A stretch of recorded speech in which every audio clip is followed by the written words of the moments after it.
77 WABC invites you to a family fun day and softball showdown on July 20th with net proceeds benefiting Shriners Children's. John Sterling will call the game as the FDNY takes on the NYPD with special guests Dwight Gooden, Art Shamsky, 77 WABC hosts, including Sid Rosenberg, Anthony Cumia, Lionel, Dominic Carter, and many more. For more info and to buy tickets, go to ShrinersChildren'sChampions.org. That's ShrinersChildren'sChampions.org. And so I want to bring in my buddy now. I want to bring in John Tantillo. John is, and you'll see the transition that I'm making here. John is a professor at Touro University, correct, John? Yeah, that is correct. Touro University. And John is a marketing guru. His most notable book is People Buy Brands, Not Companies. And John, this sounded like an odd transition to make to bring you in, but I said a couple of times, that's America, and call us what the rest of the world may want to, some sort of capitalist, look at me society. I like to think that we're a generous, compassionate bunch of people. And, I think that's a big part of our brand as Americans. And I'm looking at Texas and I think that we've saved the world. We've jumped in. I mean, we're trying to bring peace to the Middle East once and for all. We're trying to end the Ukraine war. I mean, I'd like to think that's part of our brand, right, John? Oh, I couldn't say it better than you just said it, TJ. And I'm so glad to be here tonight to talk about not only the American brand, but also the New York City brand. Yes. And what we see going on with the city that I love. Yeah. I can't believe it. Go ahead. No, I was just going to say, and I was impressing upon the gang here in the first hour when I was talking about you coming on in this second hour, is that when you talk about marketing, you're talking about it's not sales, it's not business, it's people. Marketing, and you're a trained psychologist.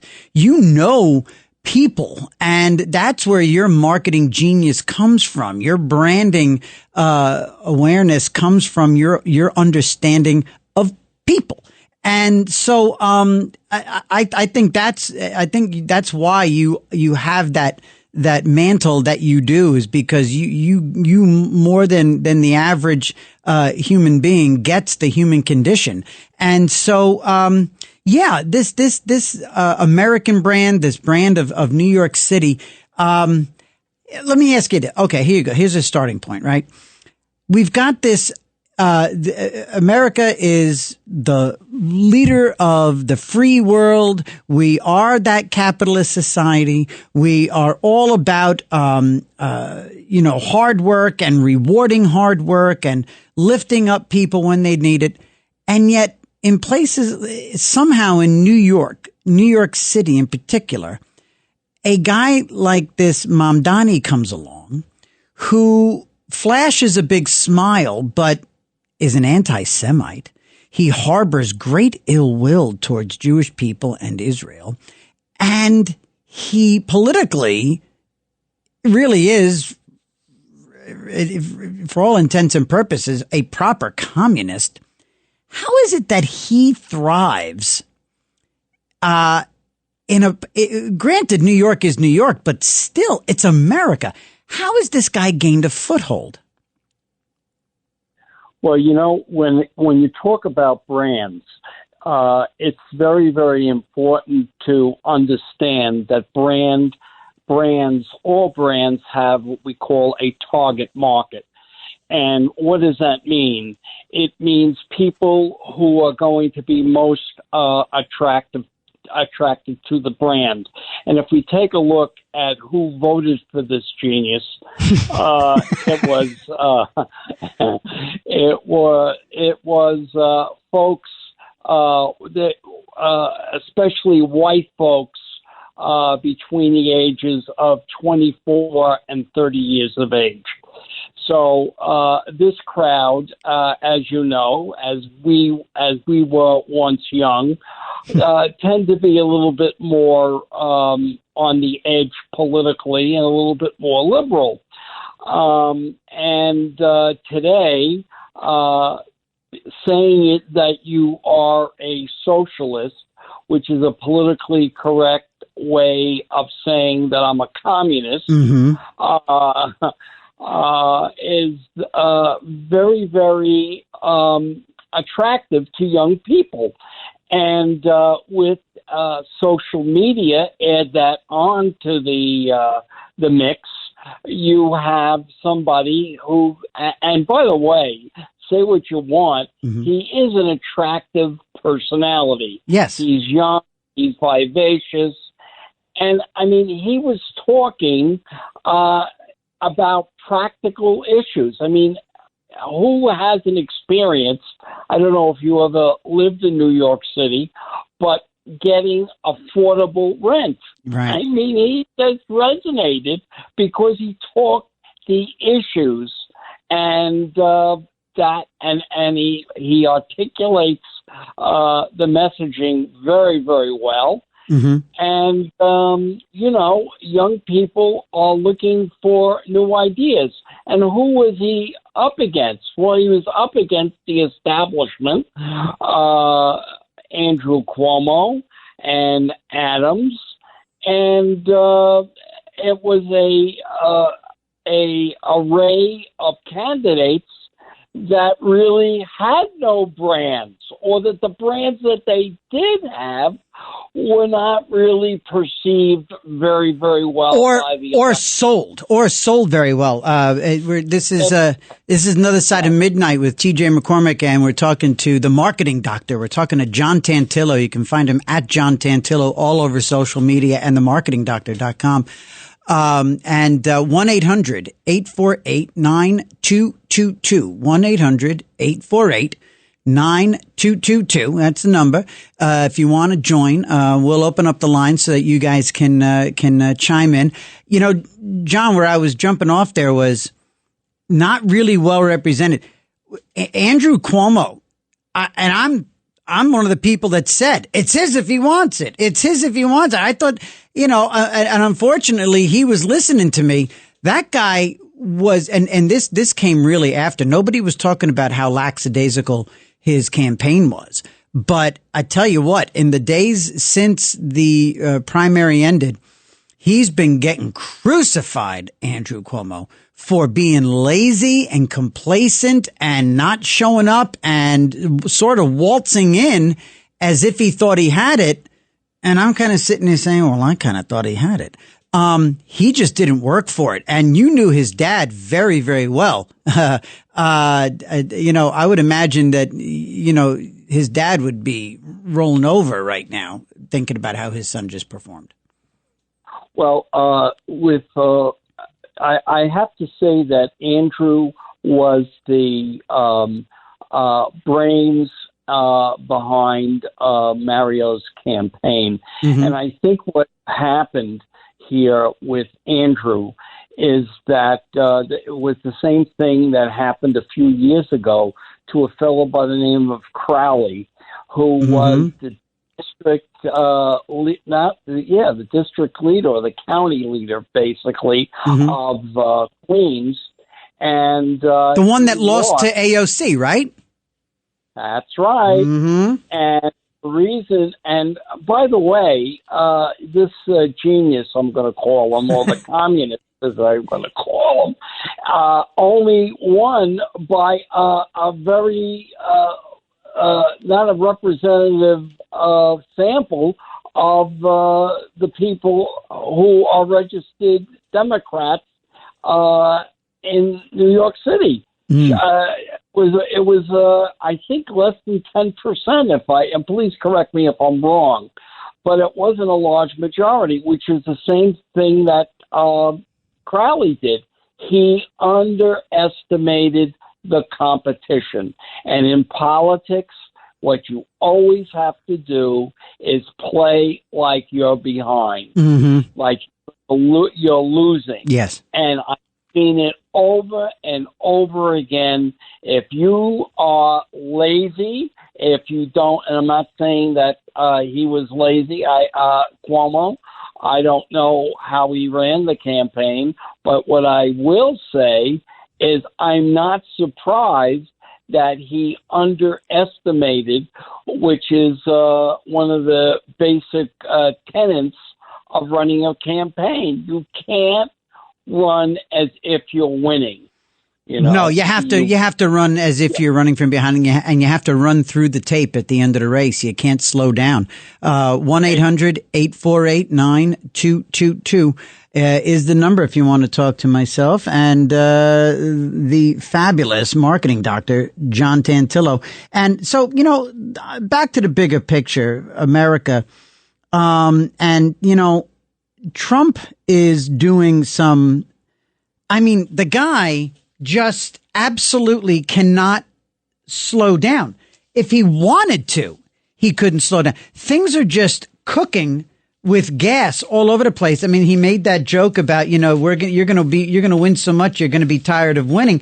This guy in the last few weeks has been, okay, we'll take this past Thursday, for example. This past Thursday was a classic Trump day in the last 6 months, where in the morning, a jobs report was the first thing out of the gate, 147,000 new jobs added, outperformed by tens of thousands of jobs. And then, a little bit later, he was twisting arms and the Senate, or rather the House, finally, passed the big, beautiful bill. And then after that, while he was waiting for that thing to be formalized, he's on the phone at 10 a.m. with Vladimir Putin. And then a little bit later, so while he's on the phone with Putin, who's waiting in the waiting room outside the Oval Office, but a freed hostage from Israel who's a New Jersey resident.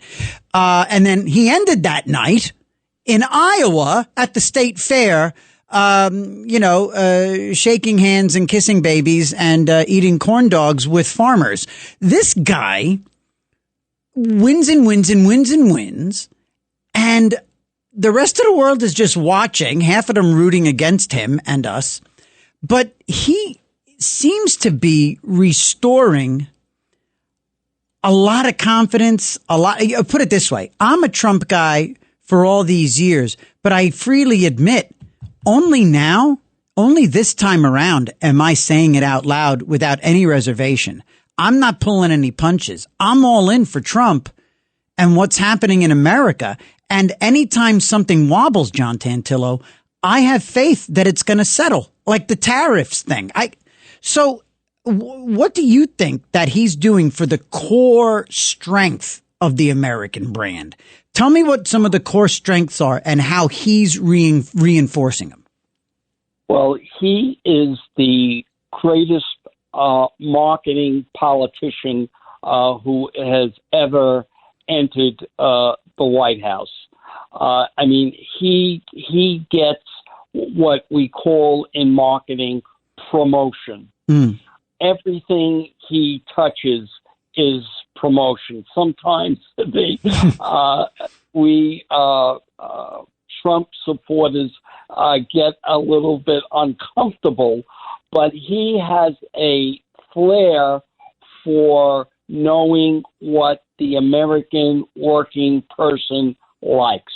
He is really one of our first blue-collar presidents. And, I mean, he really understands the working person, whether or not they be black, whether or not they be Latino, whether or not they're white.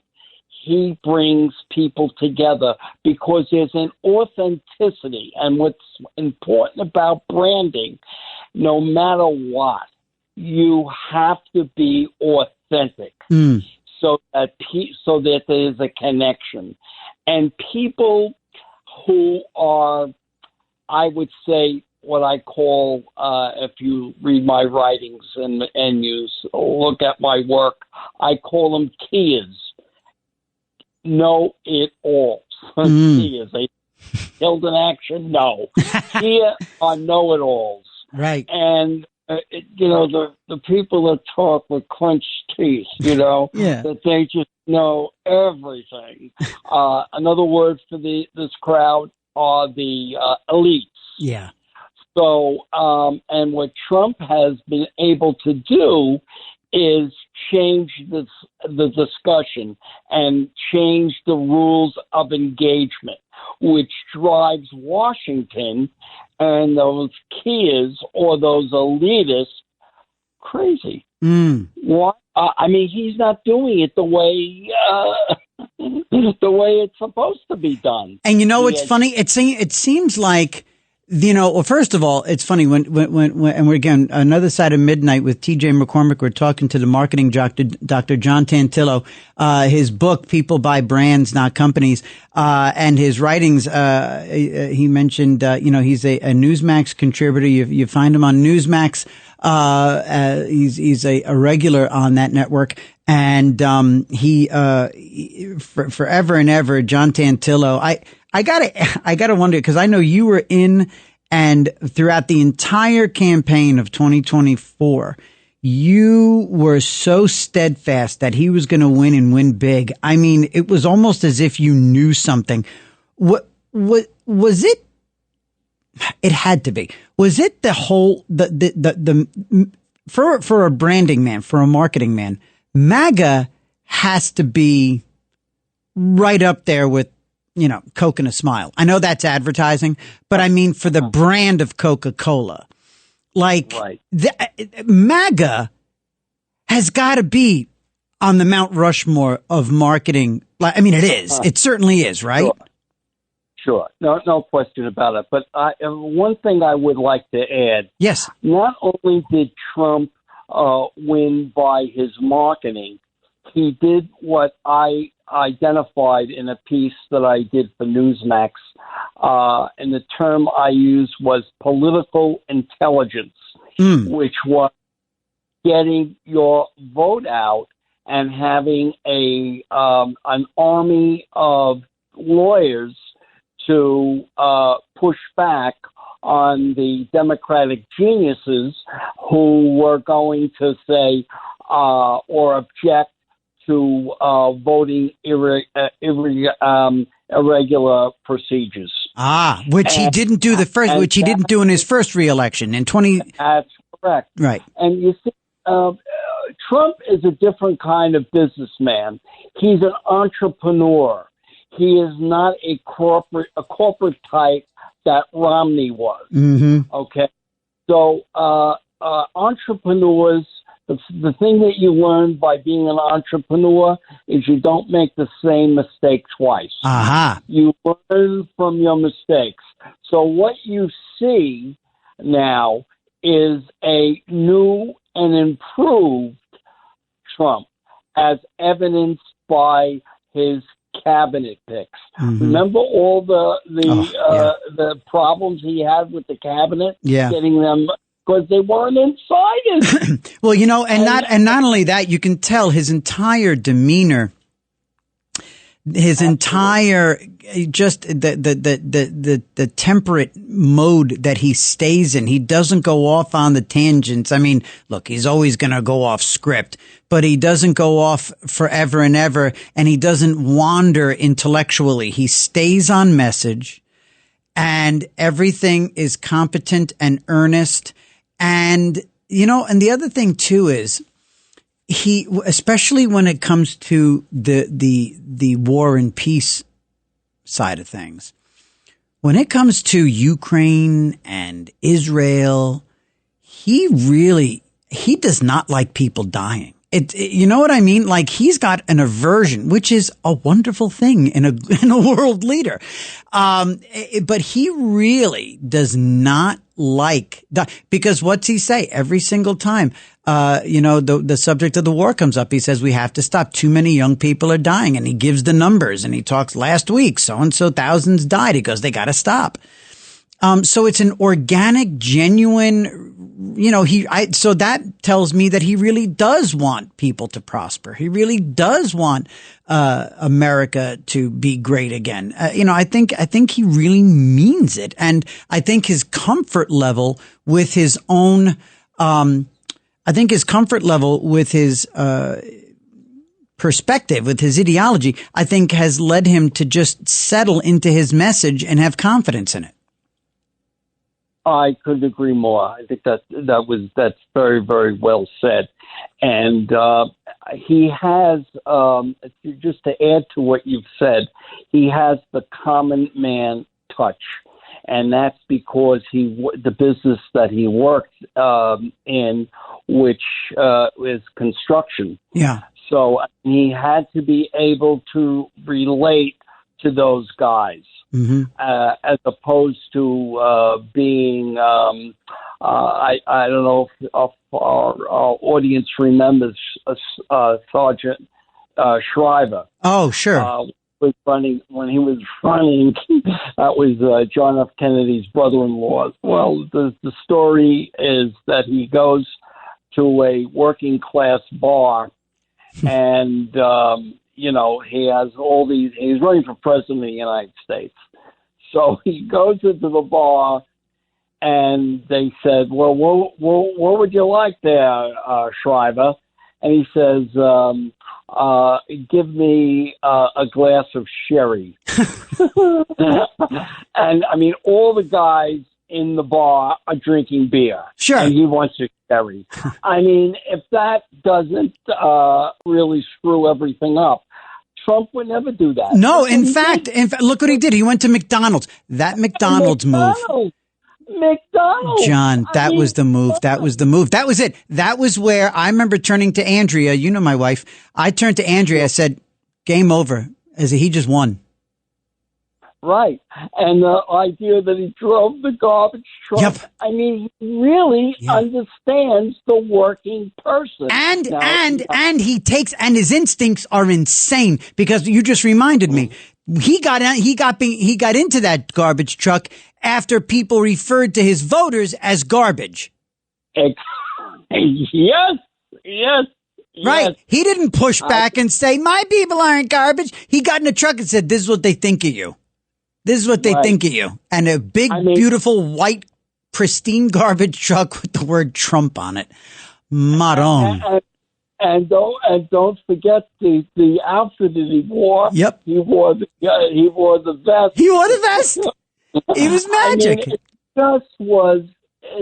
I can't say enough about this guy. And when he first got in, when I was writing for the Washington Times, I said the guy's never going to win because he's making all these statements that are just not. I mean, he even criticized the Pope. If you remember, right.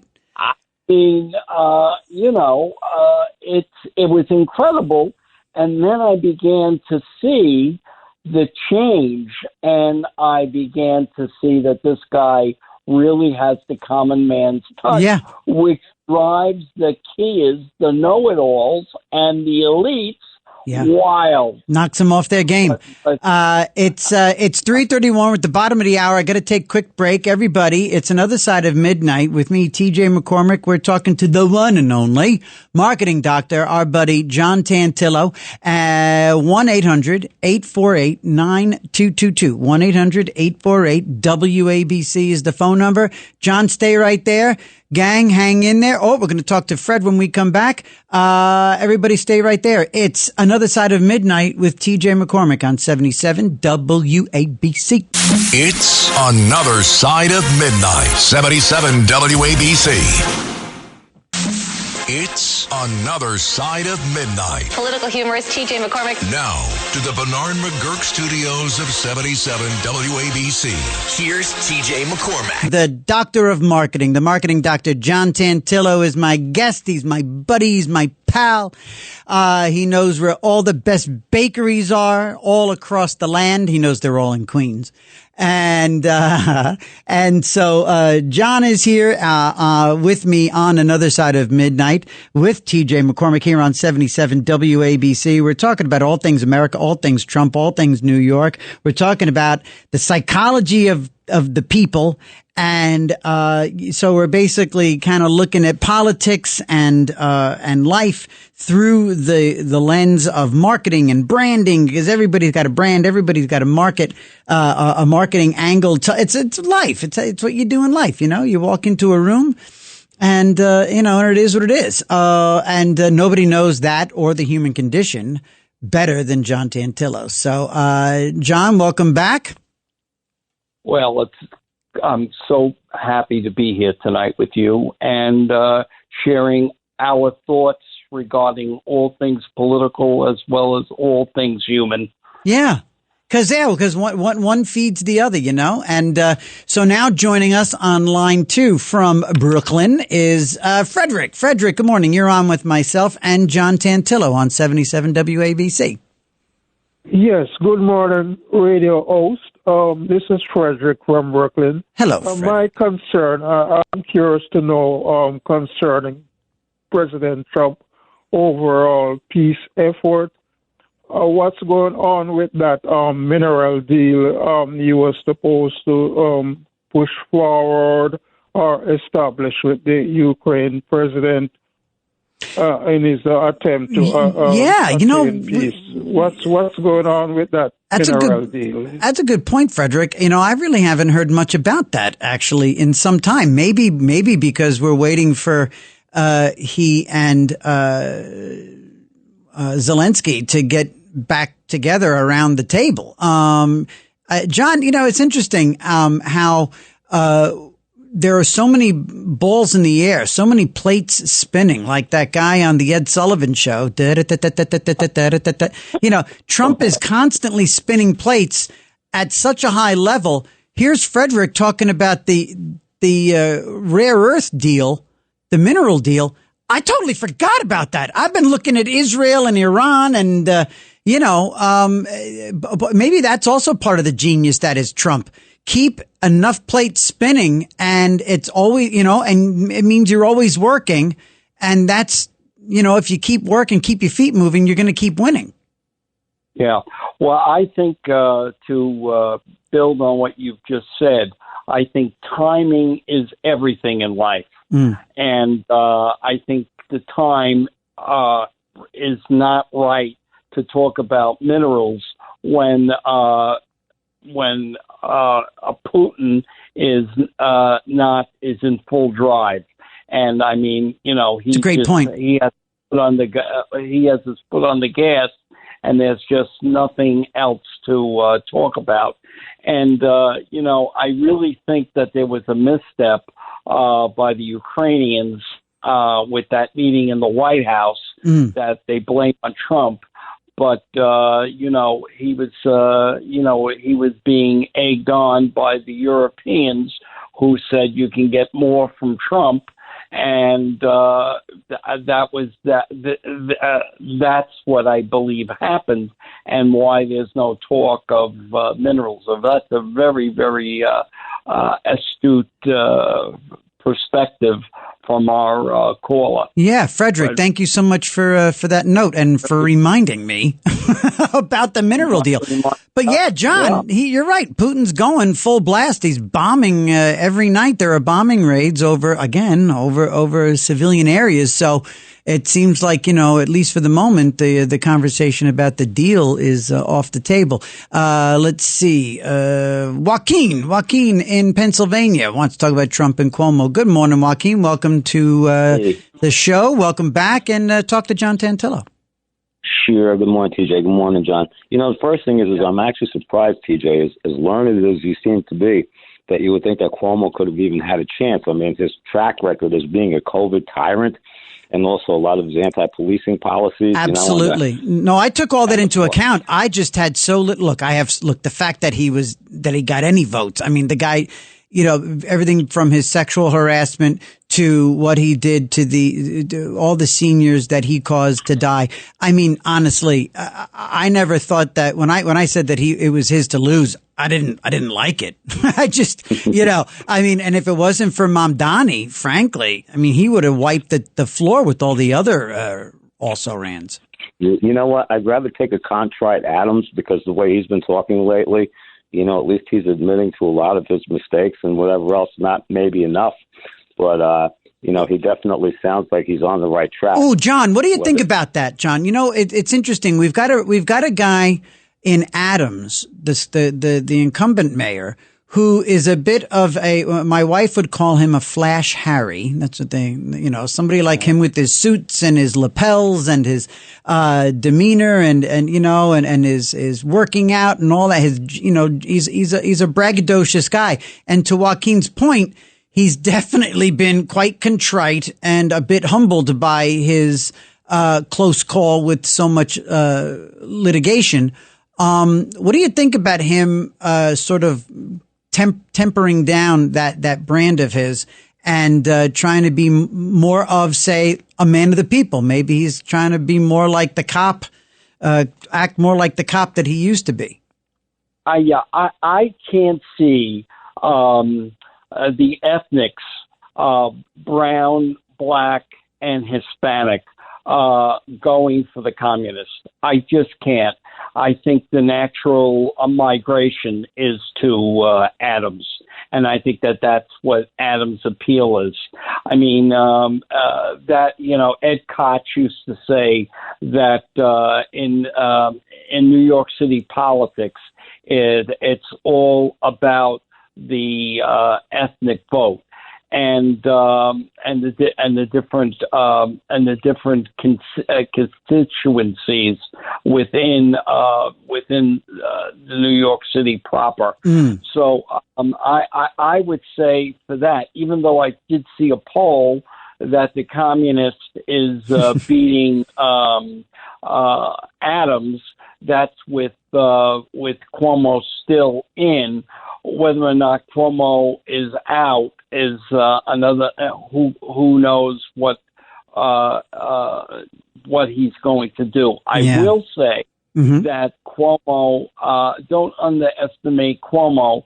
He is a very astute political type, and there must be something in the polls that are keeping him in the race. And what I mean by polls, these are the campaign polls, not the polls that are out there just to form opinions.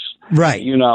If you see a poll, a public poll, there is a reason for that poll and the reason that it's published. Yeah. And you can tell their Oppo research is working. I mean, it was a day or two after it's a few days after the primary, and bam, here comes the news about his application to Columbia.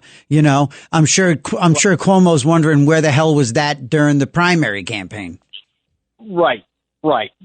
I mean, it's still fluid. There's still time. And remember that, Adams can pull this out if he gets what I call political intelligence. He really does get the votes out. And that's what's really very, very important to do. And that's what and thank you, Joaquin. That's what Mamdani has in spades. He's got literally hundreds and hundreds of boots on the ground. He's got a hell of a ground game. John, you worked in the Koch administration. There's some great photos of you that I've seen over the years in proximity of the mayor. You were involved in some really heady times here in New York City in politics, working for Ed Koch. And so that all of this talk, all of this stuff is fluff when it compares to and erroneous when you compare it to the value of the retail door knocking, the threshold, the campaign that you run at the threshold of the house, the apartment, the church, the synagogue. It's 3:46. We're going to take a quick break. When we come back, we will talk to David and Steve, who are going to have a couple of words with myself and my buddy John Tantillo here. It is Another Side of Midnight with TJ McCormick on 77 WABC. It's Another Side of Midnight, 77 WABC. It's Another Side of Midnight. Political humorist TJ McCormick. Now, to the Bernard McGurk studios of 77 WABC. Here's TJ McCormick. 77 WABC. Absolutely the gold standard. And it's so cool to be here with you guys. And joining us is the marketing Dr. John Tantillo, a Newsmax contributor, a professor at Touro University, and the author of People Buy Brands, Not Companies. And he's so right. And we are joined now. Welcome back, John. And we are joined by Steve in Manhattan. Good morning, Steve. Steve, get back to the phone. Gentlemen. I thought I was batting second after the commercial. I went to the fridge. You're good. Gentlemen, TJ, yes. Awesome show, man. Oh, wow, thank you. John, welcome aboard. I could pick apart any argument, but the thing is, what's happening in New York City politics, and nobody will bring it up, is the 65 Immigration Act. You got over 1 million Muslims. They're gonna vote for I call him Bambi, moron. They're gonna vote for this guy because he's a Muslim. The people are afraid to say it. You think they're all college radicals? He got 400,000 votes in the primary. That's more votes than Curtis got in the general election last time. It is and huge. You combine that with that clown Ladner, 100,000 that'll go to Madambi. That's 500,000 votes in his back pocket already. Oof. Curtis could still win this thing. But I would tell people, with Cuomo looks like crime dog, doesn't he? But he's anti-crime dog. But nobody will tell you. I was bringing it up back in 2019. They were throwing me off the air about the no bail thing. I was telling them who was doing it. Cousins' staff and Hastings' staff is the speaker in the New York State Assembly. Yeah, and Andrea Stewart Cousins is the majority leader in the Senate, yeah.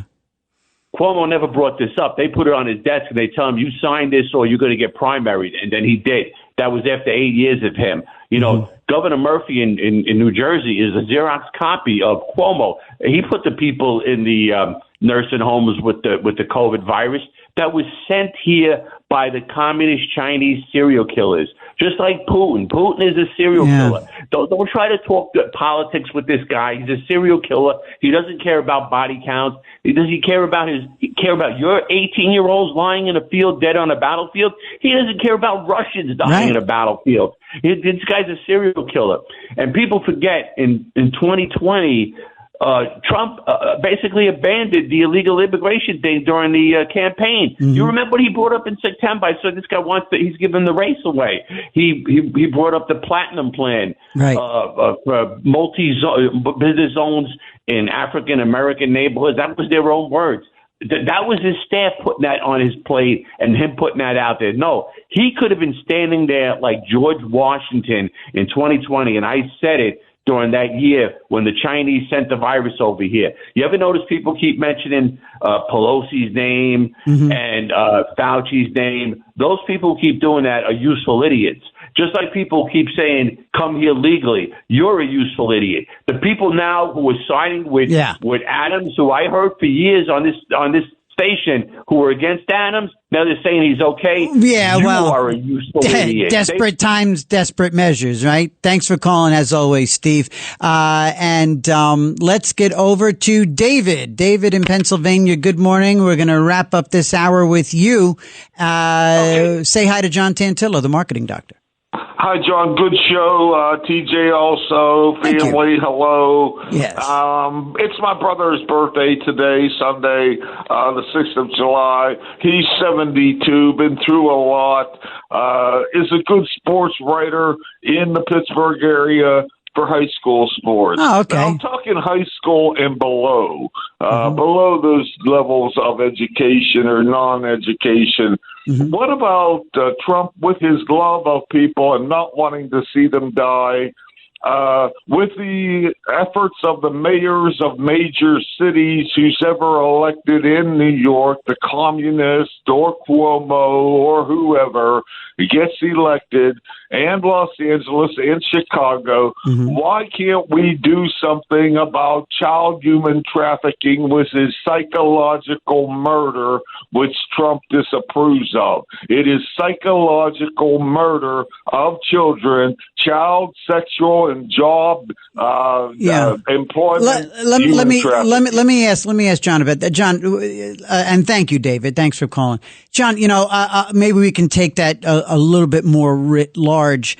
It's interesting how some of those platform things, some of those planks in the platform, go to the wayside. I mean, everyone can agree that, the whole notion of human trafficking, let alone child, human trafficking of children, is sometimes I think people just get overwhelmed with the enormity of the issue. But in the last few years, it's really gained traction. It started off, I think, with some sort of conspiracy theories about about these wealthy, powerful people being provided children for whatever. But I don't know. It's kind of difficult to formulate the question, but some things you wonder why do some of the most obvious ills continue to flourish?